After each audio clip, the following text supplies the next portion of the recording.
of OSHDA, Chairman of the Board, of course, Engineer George Siton, our President, Mr. Marcelino Mendoza, Vice President, Engineer Jefferson Bonga, our Treasurer, Paolo Roman Perez, Secretary General John Ryan Vital, the Board Advisors who are present, Orlando Mugan, Giovanni Olivares, and to the rest of the officers, the chapter presidents, and mga isuunan sa ating mga kababayan, sa pong magandang umaga sila. Pleasant good morning, everybody. So first of all, I'd like to thank OSHDA again for inviting me over. I have to let you know, I have to be honest with you. I was wearing my other hat yesterday as chairman of the Committee on Health, and we are I am host to more than 60 parliamentarians, congressmen, senators, legislators of the Asia Pacific. No? They are currently in Bataan right now, and the forum started yesterday, and I am the host. So I have to be honest with you, I was supposed to be there and not here. But we have to rise up to the challenge. We have to rise up to our responsibilities because, you know, in the Senate, we are only 24. And because we are only 24, we are wearing so many hats. Right now, I'm chairman of the Committee on Health, chairman of the Committee on Urban Planning and Housing, vice chair of the Committee on Finance, which is the appropriations equivalent, and several other committees. But nonetheless, this early I would say that that decision was correct because I was talking to Attorney Ryan Tan earlier about the predicament and what was mentioned by your president, and be rest assured that we will do everything. No? What we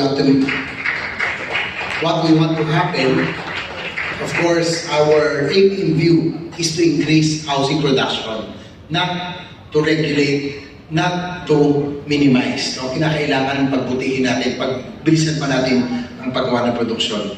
Anyway, nice to be with you again. As always, OSHDA has been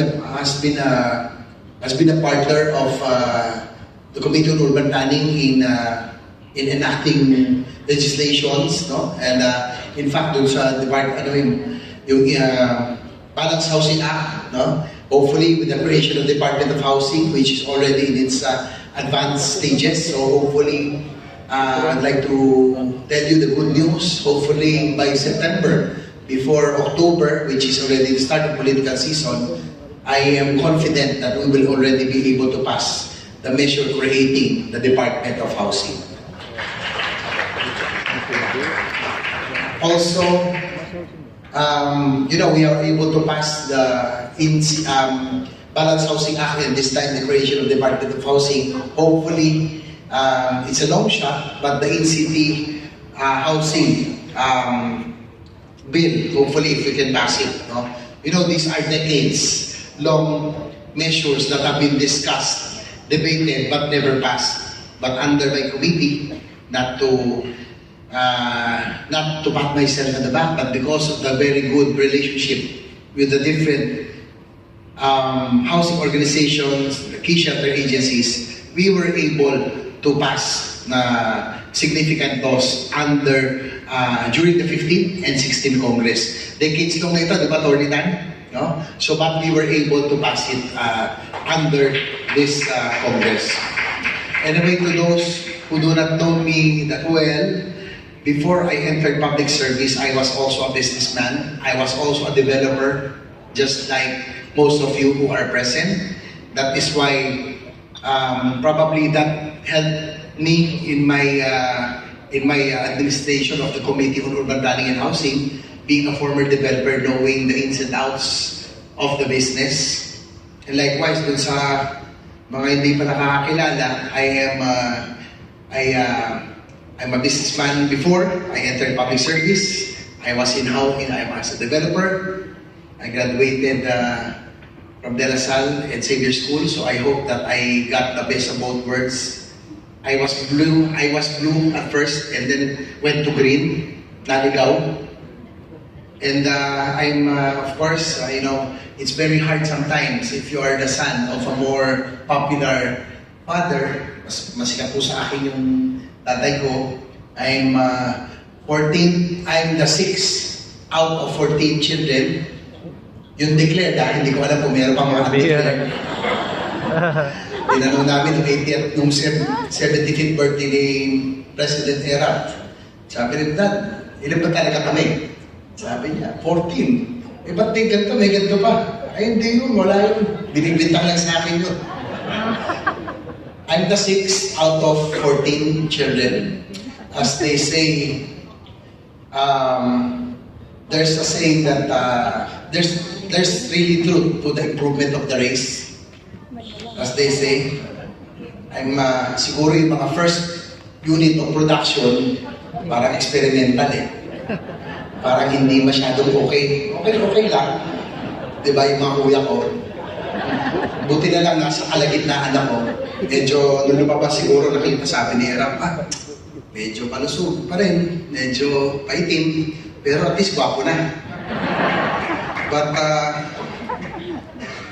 But towards the end, may mga sumunod pa sa akin. Matagal, ako yung bunso eh. But towards the end, siguro wala na yung mga bago-bago, yung mga bagong kapatid. No? Mas gwapo na, diba? Gaganda ang katawan, na mapuputi. Diba? Sila, Jake, yung mga millennials, I'm sure kilala nyo. Sabi ko nga sa kanya, gwapo mo, linti ka. Diba? Tatanda ka rin.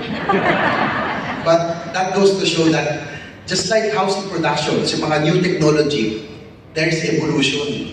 There is improvement as you go along. So, buti na lang nasa gitna ako.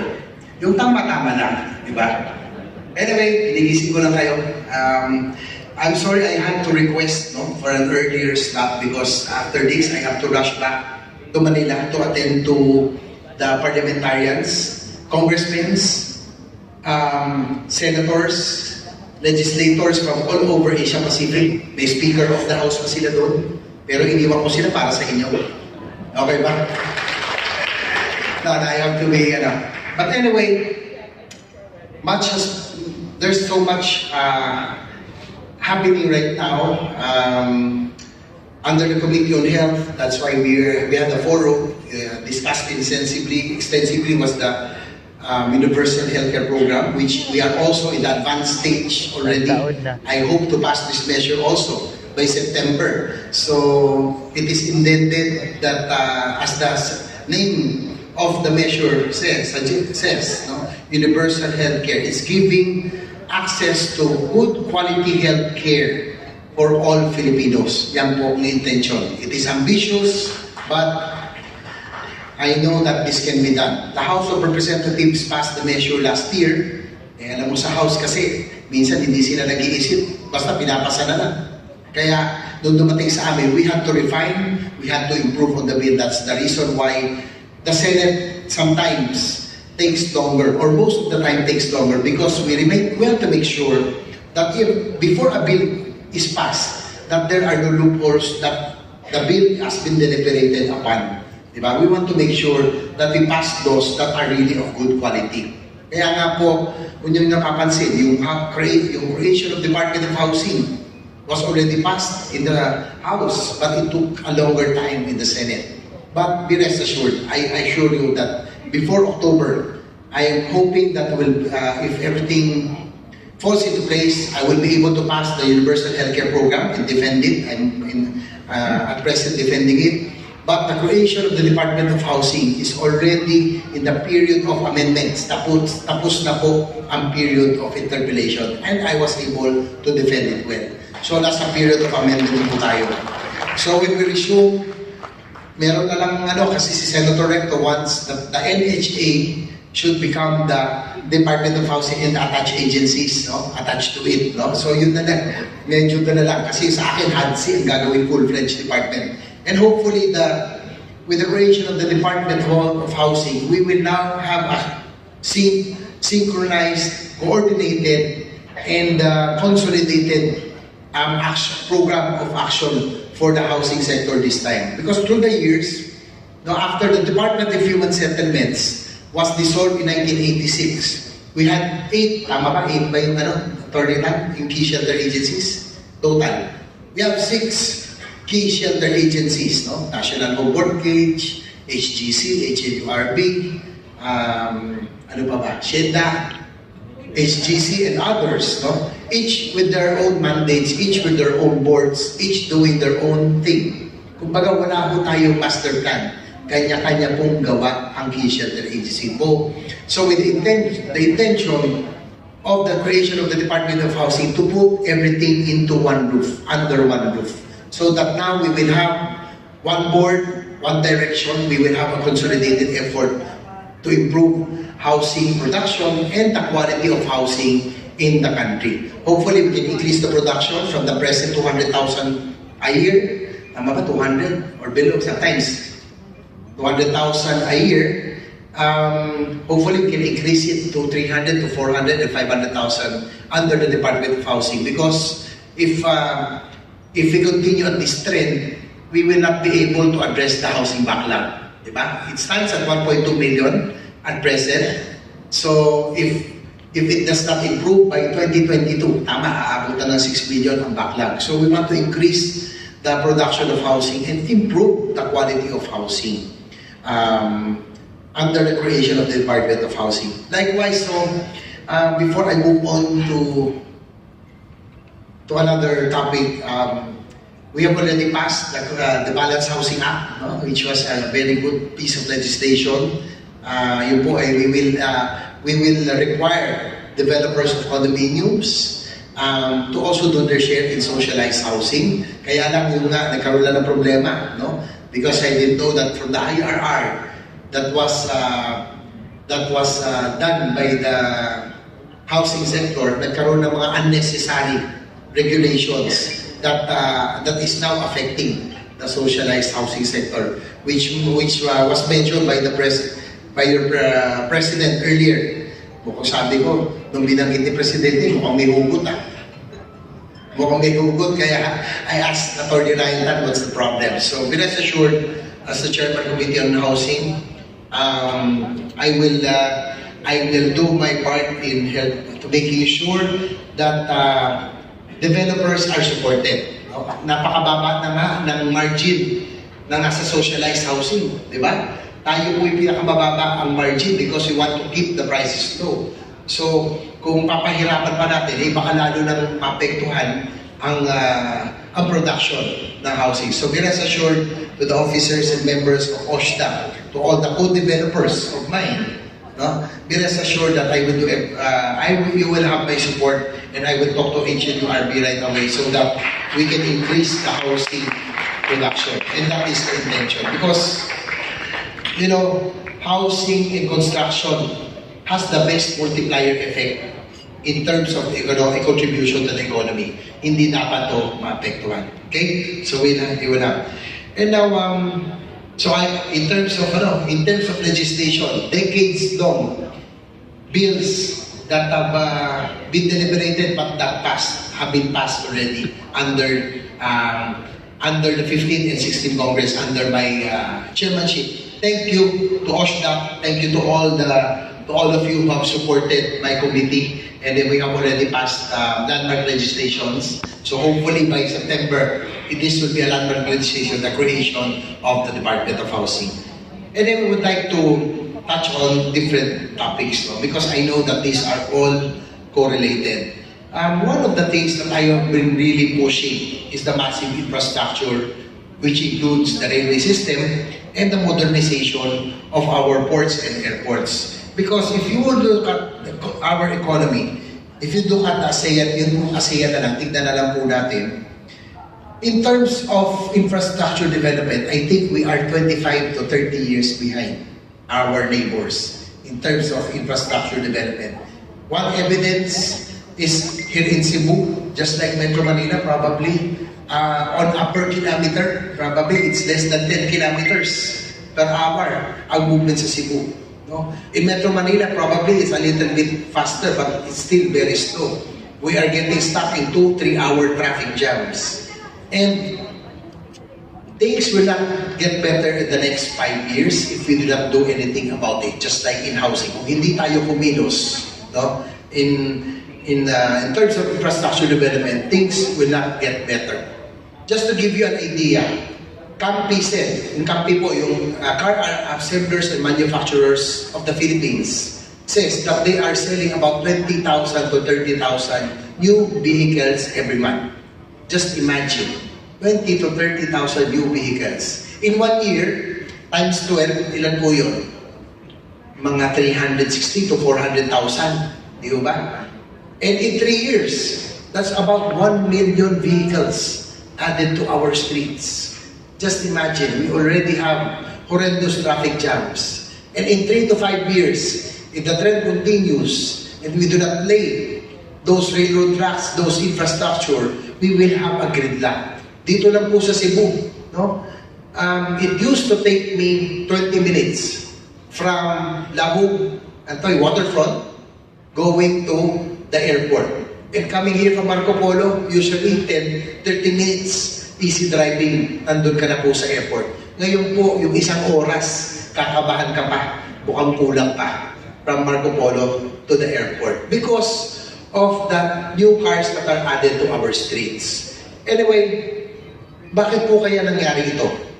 During that Aquino administration, no, aking yung maalala, yung daang matuwid, yung trust for good governance, fight against graft and corruption, gave the Philippines a very good perception in the international community. Ang ganda unang tingin sa Pilipinas. But when you look at the foreign direct investments in the country, among the ASEAN neighbors, we used to be in the top 5, in the top economies in the ASEAN. Andiyan po Singapore, Malaysia, Thailand, Indonesia. Philippines was always in the top 5. But in the recent years, guess what? Vietnam has already overtaken the Philippines in terms of foreign direct investments. In fact, they are getting double of what we are getting in terms of foreign investments. Bakit kaya? What do you think is the problem? There are 2 factors. One is infrastructure development, our weakness in infrastructure. Second, it is the high cost of electricity. I would want to push and concentrate on the infrastructure development and address this problem. Senator Gatchalian later on, maganda ho yung tandem namin sa seatmates. We take care of different aspects of what is happening in society. He will take care of, si Senator Gatchalian will talk about energy siguro. I would want to talk about massive infrastructure. In the recent decades, what has been happening is that we are supposed to spend 5% of the GDP for infrastructure development. Ang nangyari po sa atin, sa bansa natin, government has only been spending 2% of the GDP for infrastructure development. And that explains why we have horrendous traffic jams, we have traffic we have air traffic, we have port congestions, because we did not invest in infrastructure development.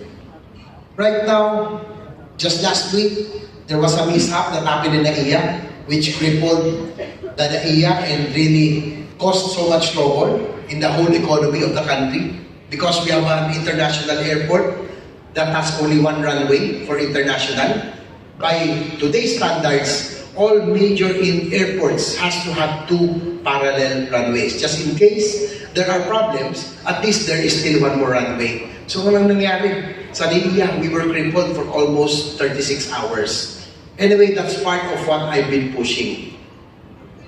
Now, we're OSDAP and the other developers, we are concerned with the housing production. But we need to increase the purchasing power of the people. Right? Sino po ang magbabayad? Sino po ang bibili ng ating po mga gagawing pabahay kung hindi gaganda ang ekonomiya? That's why I'm pushing for infrastructure development to stimulate our economic growth. Hindi naman pwede lahat. Hindi naman natin pwedeng i-tolerate yung makadamay na gusto nila libre lahat. I told them, kung kinakausap ko sila, wala akong libre na pabahay. Lahat po, from the poorest to the lowest, salaried government workers saves just to have a house. So what we have to do is stimulate economic growth, increase purchasing power para meron ding pambayad sa ating pong ginagawang housing production. Ang nangyayari po sa ating ekonomiya ngayon, wow, ang ganda. Ang daming mall na tumatayo. Sa EDSA lamang, Di ba? Ilan ang Shumart ang tumayo doon? Ilan ang Robinson? Di ba? Sa mga key cities, nako, proud na proud tayo. Wow, sign of economic development. Andito na ang Shumart, andito na ang Robinson.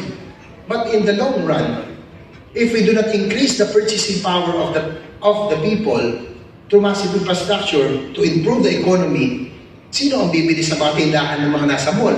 Later on, they will all close down if nobody patronizes the stores. So yung mga mall na yan, ngayon maganda tingnan. But we also need, just like in housing, we need to increase the purchasing power of the people so that we can sustain economic development.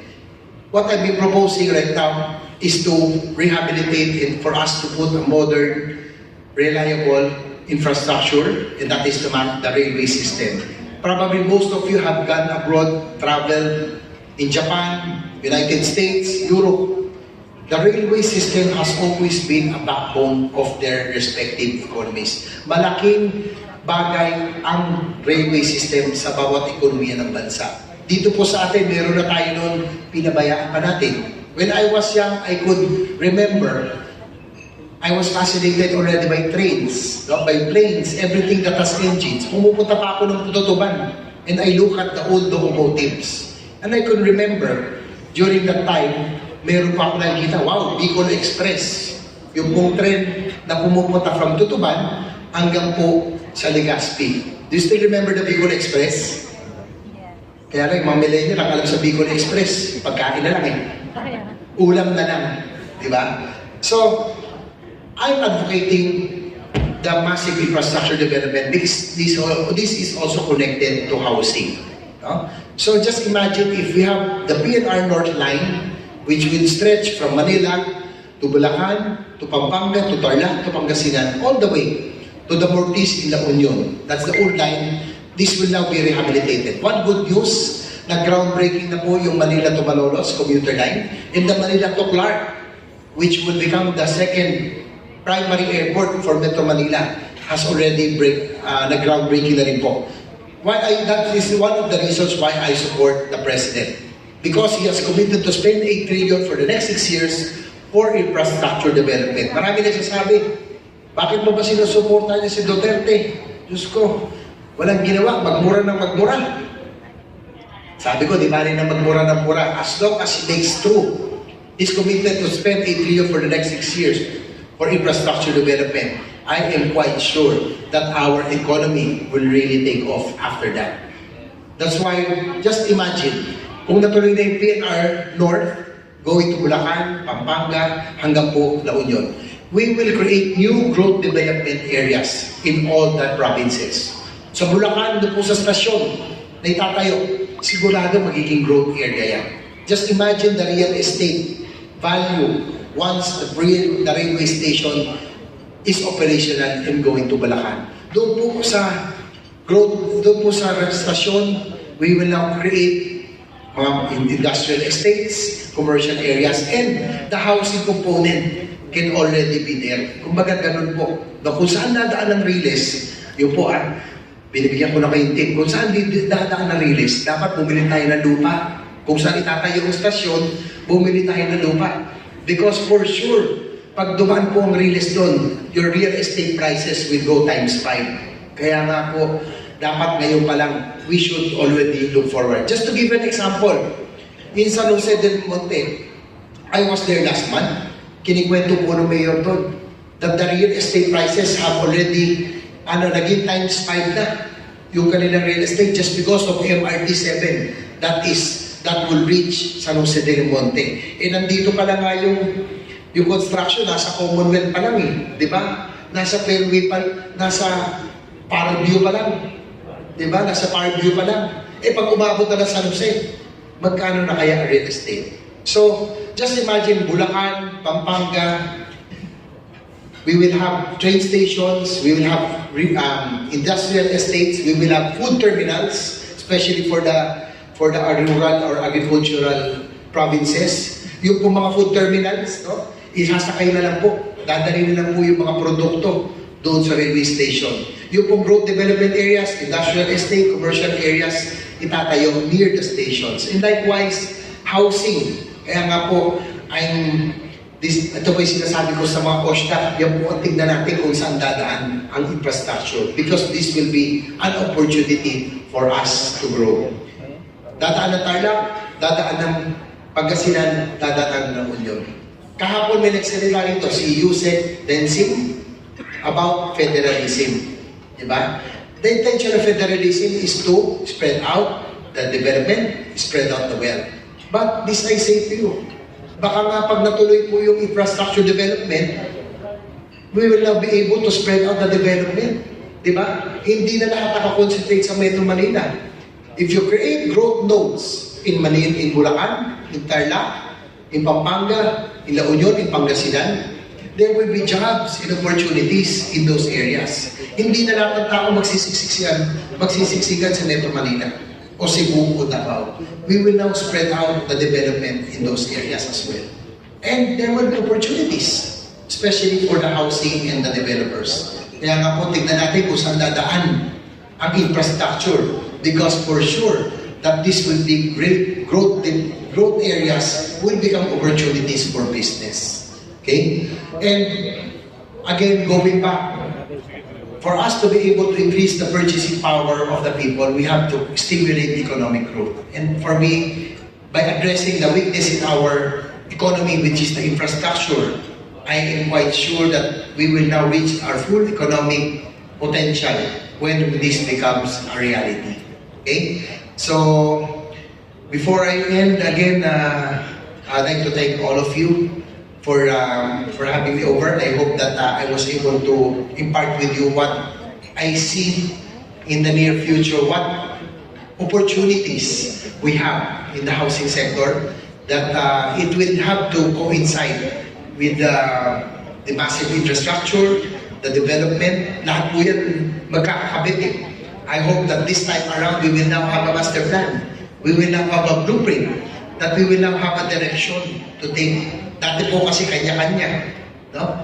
In terms of doon po sa housing, with 6 shelter agencies, lagi tayong iba-iba na direction. Hopefully, under one roof, under the Department of Housing, we will now work with the DOTR, the DPWH, para malaman natin saan po ang development. And we will also follow where the development is. Okay? So, again, I'd like to thank all of you. I hope you pray that this coming September, I'll be able to pass 2 landmark legislations. That is the creation of the Department of Housing, likewise the Universal Healthcare Program. And also, I would like to continue, be rest assured that my advocacy, I will continue on the massive infrastructure development because I know that this is the weakest link of our economy and this will become the factor for economic growth that will really cause genuine inclusive growth. Kailangan natin inclusive growth, jobs and opportunities, increased purchasing power for the people to have more money so that they can buy our houses. Okay? So again, thank you very much. Maraming salamat sa OSHDAP. Thank you very much for having me over. It is always a pleasure talking with developers. And be rest assured that hopefully, I'd like to take this opportunity na rin before I end, I'd like to take this opportunity to thank all of you for the support that you have given the Committee on Urban Planning and Housing, which I chaired in the 15th Congress. Ang bilis ang panahon, 2013, when I first started working with Attorney Ryan Tan and the rest. Ngayon po, patapos na ang aking termino. But again, because of that very good working relationship together with the different housing organizations, we were able to produce landmark legislations. Pagkatapos po yung Department of Housing, coupled with the balanced housing, and hopefully soon yung in-city housing, again, yung decades-old measures we were able to achieve in the last 5 years. Okay? So again, mabuhay po tayo lahat. Magandang umaga po sa lahat. Blessed morning.